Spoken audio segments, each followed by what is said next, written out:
Volatility indicators. In this video, you will learn the different types of volatility indicators, such as the standard deviation, the Bollinger Bands, and the average true range. What is volatility?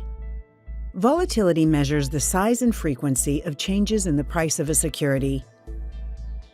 It is the pace at which prices move and how wildly they swing.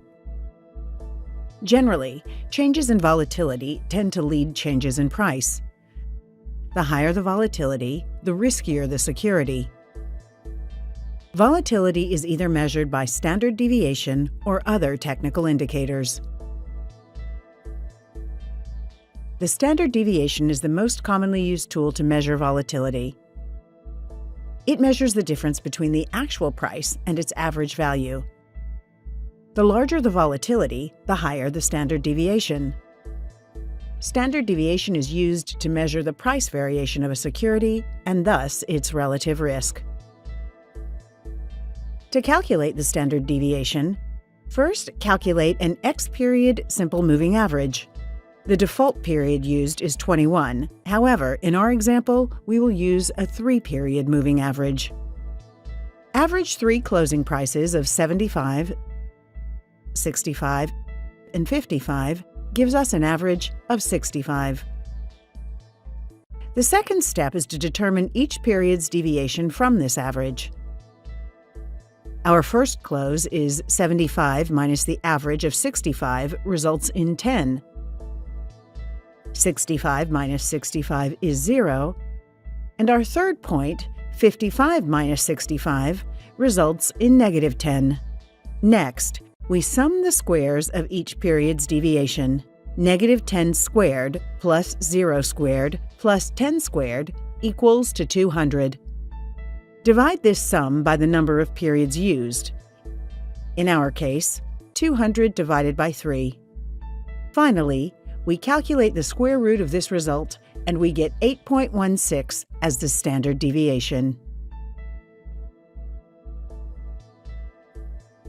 Standard deviation provides an estimate for expected price movements and hence the risk of a security.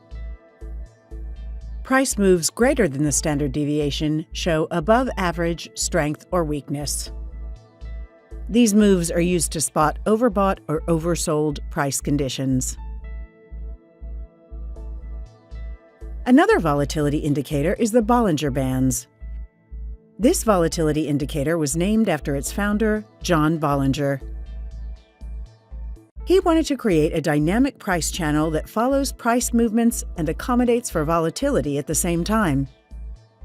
This indicator is made of 3 bands, where the upper and lower bands are plotted 2 standard deviations above and below a moving average.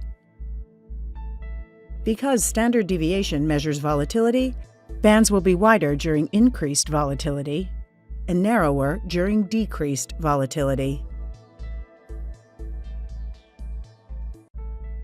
The middle band is the 20-period simple moving average.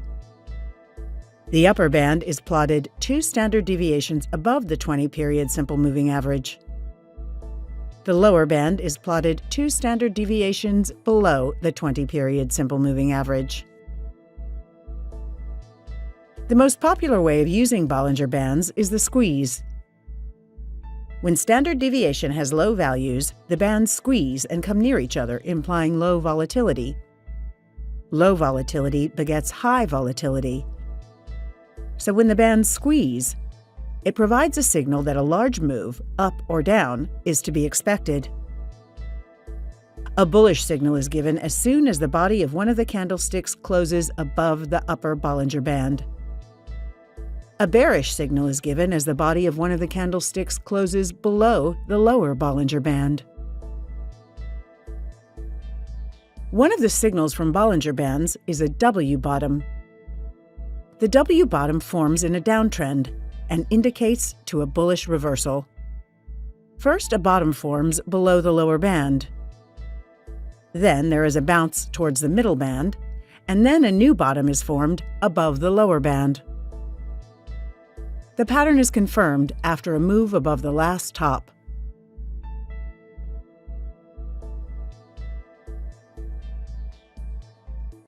The M forms in an uptrend and indicates to a bearish reversal. First, a top forms above the upper band.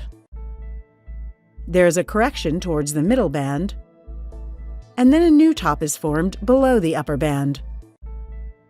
The pattern is only confirmed after a move below the last bottom.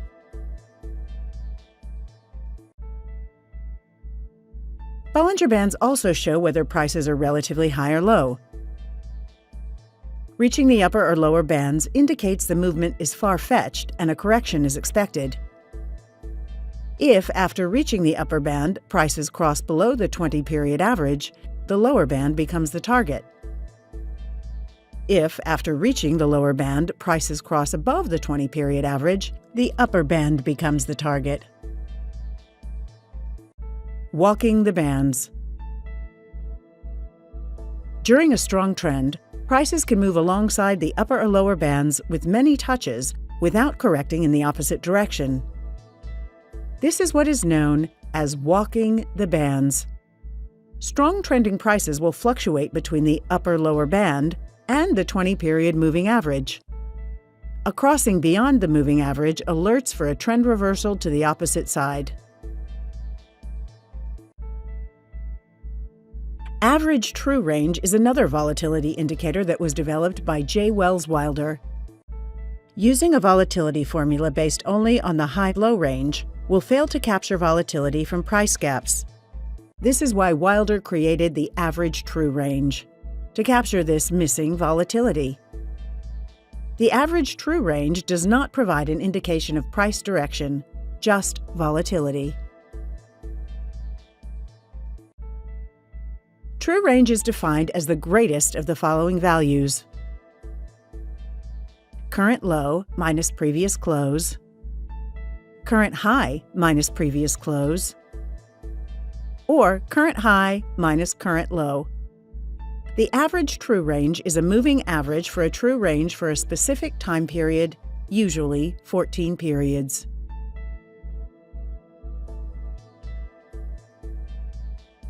High average true range values can warn traders of potential market tops and bottoms. Low average true range values can also indicate ranging markets. Many traders use the average true range as their initial stop loss. A bullish reversal with an increase in ATR shows strong buying pressure and reinforces the reversal. A bearish support break with an increase in ATR shows strong selling pressure and reinforces the support break. In our next video, we will talk about average directional movement. Thank you for watching.